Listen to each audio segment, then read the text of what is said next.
Exercício número 4. Determinar o valor da variável p de modo que a função seja contínua.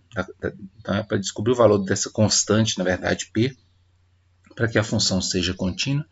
Então, na verdade, para que ela seja contínua, a gente tem que pensar o seguinte. Para qualquer valor diferente de zero, a função e elevado a 2x ela é sempre contínua. Então, o único ponto onde ela pode dar problema é no zero. Então, nós vamos testar isso. Né? Então, ela tem que ser contínua em todos os valores. Por isso, nós vamos testar apenas o zero, porque nos demais ela já é contínua. Em zero, o primeiro passo é calcular o f de zero. O f de zero é p ao cubo menos 7. Então, esse é o primeiro passo. O segundo passo é calcular o limite. Limite da função quando x tende a zero, x é diferente de zero. Então, no lugar do f de x, eu vou colocar o e elevado a 2x. E vou substituir o x por zero. Então, vai dar 2 vezes 0 é 0, e elevado a 0 é 1. Então, o segundo passo existe e igual a 1. Como eu quero que a função seja contínua, o primeiro e o segundo passo eles têm que ser iguais. Então, o terceiro passo é a igualdade desses dois aqui. Ó. Então, p ao cubo menos 7, que é o resultado do primeiro passo, tem que ser igual a 1, que é o resultado do segundo passo. Passa esse menos 7 para cá, fica 8.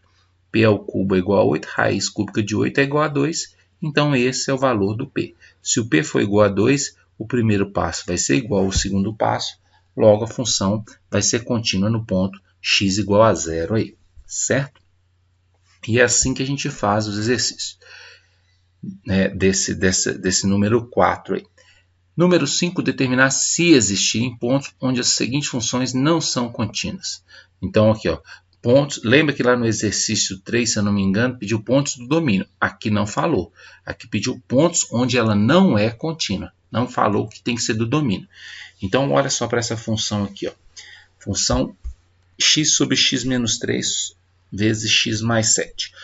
Quais são os pontos onde ela pode dar problema? No ponto 3 e no ponto menos 7. Por quê? Porque eles zeram a parte de baixo.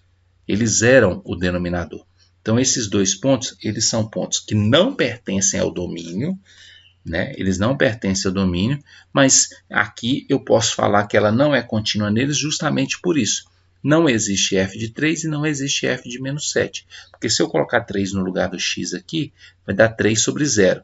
Isso não existe. Se eu colocar menos 7 no lugar do x, vai dar menos 7 sobre 0.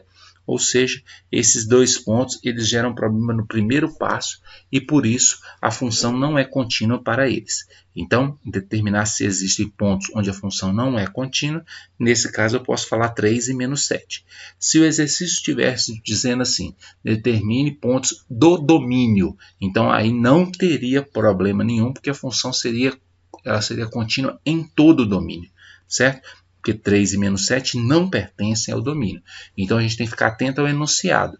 Se falar de domínio é uma coisa, se não falar de domínio é outra.